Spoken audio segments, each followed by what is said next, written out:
So 7 minutes in front of you. Need to approve those. Motion to approve. Second.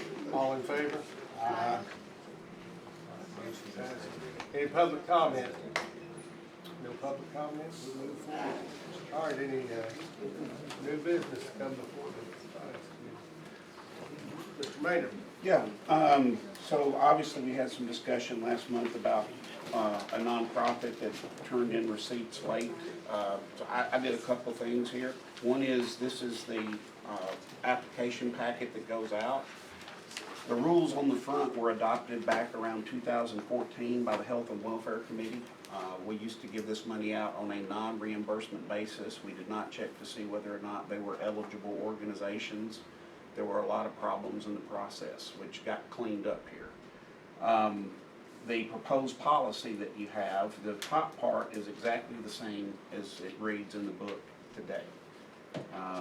The second part there, really beginning with the bold, adopts some of the rules that we're really going by already, but it's never been put in policy by this committee. So I thought while we were doing this, it was probably a good idea for this committee, since it sets policy, to adopt those policies.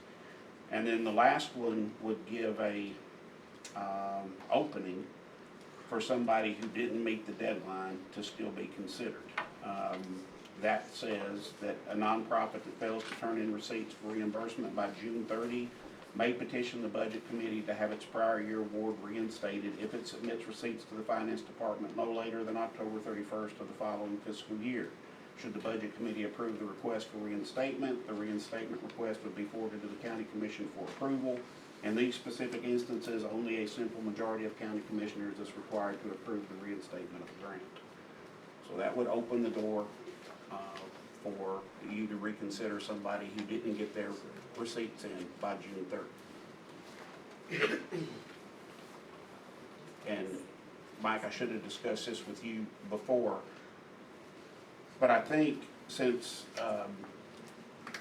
I don't think this needs to go back before health and welfare, because I think this is, this whole part of the policy above about the beginning part of the policy, with the exception of existing amounts of funding for health and welfare and recreation, allocations to nonprofits must be submitted at the time of the budget for the upcoming fiscal years being prepared, with the exception detailed in number 5 below. Additional funding over and above these amounts will require 2/3 vote of the county commission. That was this committee that passed that. And that's in total. Yes. It's not an individual. Yeah. So, this doesn't have to go to the county commission. Y'all set policy This here. committee sets policy. That's what I thought. So basically, if this committee passed it, it would be so.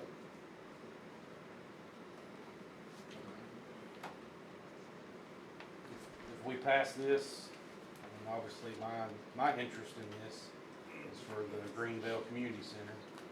If we pass this tonight, would we be able to take this back to the county, to the budget committee and the county commission, so we can get that $4,000 taken care of for this year? In my opinion, yes.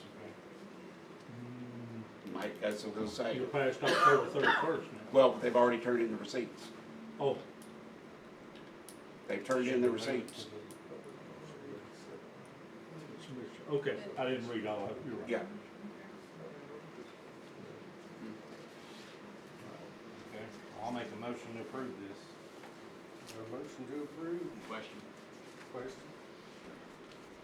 Just want to make sure that we understand what we're, if we approve this for number 7, that if the books are already closed, that we'll have to pull it from our fund balance, so we'll have to dip back into the actual fund balance of the county to take that out. It won't come from that line of the where that money comes from. So as long as everybody's good with that, whatever the will is for the committee, it's just you will be opening up that door to have to dip back in since the books are already closed, as you would. But it's funds that would be, they were moved in there for these, from this committee anyways. Not Is that my necessarily. understanding? Not necessarily. No, because the books are already closed, and you've already allocated that funds again in the next budget cycle. So what you're talking about here is you've got FY24. The books closed on June 30th. Whatever wasn't spent goes back to general fund. And then we reallocate those budget lines another time, right, for FY '25. So, I'll use your $4,000. You've got $4,000 already in the budget for FY '25. Now you're going back to fund balance to be able to actually hit that 4,000 the second time because it wasn't spent in '24. So it opens the door to us having to hit fund balance for some of these grants. So the 4,000 that was not claimed, it never hit the fund balance, is that what you're saying? Well, now it's in the fund balance is what I'm saying. The money comes from the hotel motel line. Right. Okay? So instead of us awarding, let me change my verbiage, awarding from the hotel motel tax, you're actually giving away county taxpayer money out of the fund balance. Yes. Right. Let me throw another wrinkle in here. I just spent 2 days at the comptroller's office. I literally drove from a class here. There is a new form for hotel motel tax reporting, even though our hotel motel tax is actually based on on a private act from 1980, which allows us to charge 5%, which is higher than the state regulated amount, which is 4%, plus we can use it for any purpose. With the state law that was put in 2021, you can only use it for, quote, tourism purposes. So we are now being required to actually fill out a form, even though we have a private act, to show where we spend all of our hotel motel tax. So just keep that in mind too. So if you open this door to allowing us to then allocate more of this after we fill out this form, then that might cause issues as well. Because now we're talking about separate reporting. So number 7 here opens up a lot of doors.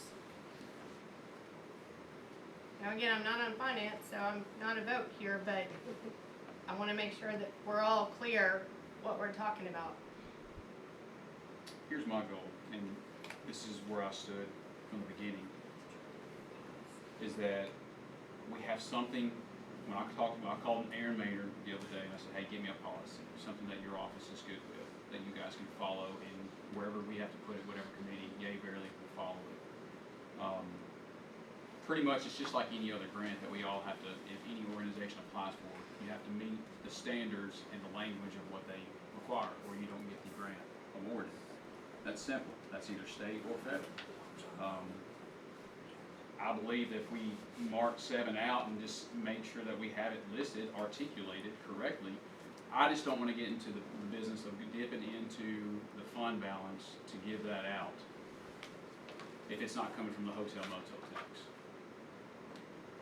And I'll give you a little education. I'll talk to the city. If you live inside the city limits, the city has voted on taking $75,000 and doing exactly what we're doing, but they're using just out of their straight fund balance. So really, if you live in a city, you're getting 2 hits from your property tax. So just keep that in mind if you do it that way.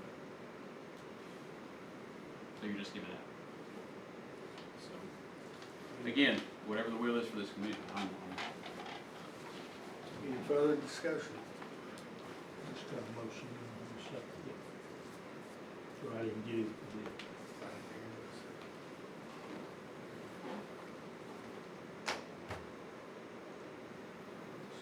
Kill the motion, wouldn't it? Up to you. Kill it. What I'm saying. I'll make a motion that we accept the proposed policy with the exception of we eliminate number 7. A motion for that. Is that right, Blake? You good? What about Blake's motion? Didn't pass. Did you ask for a second? We have a second on Commissioner Fields' motion to do away with number 7 in the policy.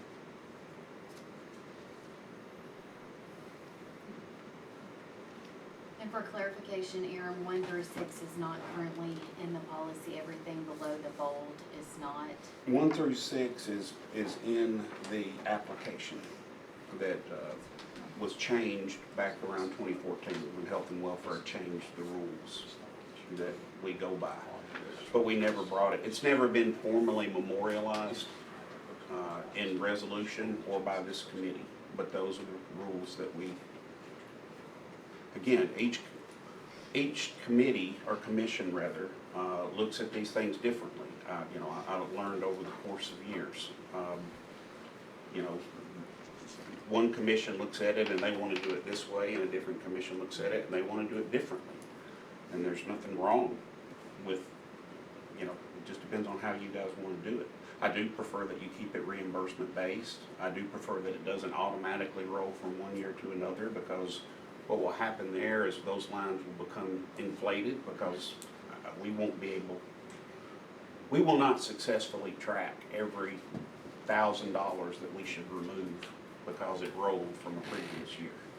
And so these things will start to balloon, which is one of the things that the committee was trying to prevent. The previous finance committee was trying to prevent when it passed that top part. It didn't want these lines to grow. It wanted them to stay where they were. But you guys set policy. I follow the policies that you set.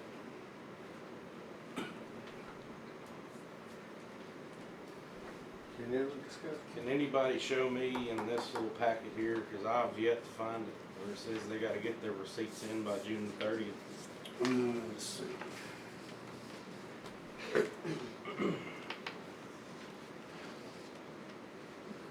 The only thing it says is that they gotta be dated between July 1 of 24 to, I go to number 5, all funds will be dispensed as reimbursement once receipts of qualified purchases are received by the Wilson County Finance Director. Taxes will not be reimbursed. Receipts must be dated between July 1, 2024 and June 13, 2025. And then basically it's fiscal year end. And that's June 30th, It's June 30. but it doesn't specifically say given to us by a specific date, is my. Understood. And so these, and I'll say this because I asked the guy, I said, can you give me a good reason why you didn't get them in by June 30th? And he said, well, I didn't get some of my receipts until July, the middle of July. Right. And he said, I can't help that I don't get the receipts, or even, it was a bill, I think is what it was. Yeah. And so it was for services in June, Yes. but the bill wasn't sent to him until July, so he couldn't have even gotten that reimbursement And I can. if we have a June 30th deadline, which doesn't exist in this document. And I can clearly understand that point of view. So- I can tell you that it's something that the previous 25 commissioners understood it, even if it wasn't explicitly stated. So again, this is new territory. The question is, how do you want to do it? But this isn't a commissioner that's turning these receipts in. Yeah. This is a person that's volunteering their time to run a community center. And I'm not, Yeah, I mean, and it's up to you guys how you want to do it. the way I see it, there was never a deadline. Ever. And so, There's definitely a deadline because every purchase order that is open is going to be closed at June 30. right, I understand that, but to the people that are Yeah, doing this with us and we're giving a grant to, yeah, they don't know that. yeah. Because they don't operate on a July to June fiscal Right. year. They operate on a January to December fiscal year. Yeah, I get that. Again, I'm I thought, good. is it not on their application, Nope. Justin? I thought it was on their application. I know that they got the email that was sent by LeBron, stating details of everything that they're supposed to do. Yeah, That's, I haven't looked, in, that application. It's not in here. no, it's not specifically listed in the application. I agree with you, Blake. It's on top, fiscal year July 1 through June 30th, 2020. Yeah, again, and it's something that has been universally accepted since 2014 until today. So, we can change it. You can change it if you so choose. Is this committee responsible for changing the application? No, but you can, I guess you could, but really that was Health and Welfare that did the application. Now, we can add that, if it's a recommendation of this committee, we'll have a Health and Welfare Committee and add that specifically to the application, which I don't think Health and Welfare would have a problem with that. That would take just a few minutes, So in that case, I'll second Commissioner Field's motion And that's to delete number 7. to approve this policy of 1 through 6 with the deletion of 7. Have a motion and a second. All in favor? Aye. All opposed? No. Mr. Hall. Motion passes. I have one more thing I need to request. We have taken over a program, No Vets Left Behind, which helps veterans who are, have temporary housing emergencies or food shortages, medication, inability to pay for medications and some other things. As part of that, there are some events that are put on, like recently there was a gala put on where they sell tickets and cater an event. I do not have it in our policy to allow the Veterans Office to purchase food. And since this raises money for that program, I'm asking to add them for the gala and some other Wilson Warriors. Wilson Warriors, but it's not under Wilson Warriors anymore. They've surrendered it to us. Yes, sir. So if they're gonna be able to do this fundraiser, they're gonna have to do the food, so that's why I'm asking. Need a motion? I make a motion that we approve, Finance Director Maynard's request. Second. Motion and second. All in favor? Aye. Any opposed? Motion passes. Any other business to come before the committee? Yes, Attorney Jennings, how do we circle back to making a recommendation for Sure. the application number 5 to be cleaned up by the Health and Welfare Committee on the application? I'm sorry, not the policy, the actual application, to more clearly state that the deadline for the receipts is June 30th of 2020. I think we Well, just of add the a sentence. Fiscal year. I think we just add a sentence that Blake suggested, Baker didn't suggest, but that we add a sentence that basically says receipts must be submitted by June 30, 2000, June 30 of the fiscal year. It's gonna, but the year will change obviously every year. So receipts must be submitted by June 30. Do we need to do anything to formally pass that, Well, a recommendation from this committee? If you don't do it, June 30th, you're gonna close the books without paying reimbursement, so you need a little earlier, maybe 2 weeks prior to the end of the fiscal year. We want to be as accommodating as we can, and so we have, I mean, we even have departments that are turning stuff in right up to June 30. So we'll manage on that side. We need a motion on that? I think the motion is to recommend modifying number 5 Yes. on the application. Yes. Go back to Health and Welfare. Yes. Got a motion and a second. All in favor? Any opposed? Motion passes. Any other business to come before us? Need one more motion? To adjourn. Second.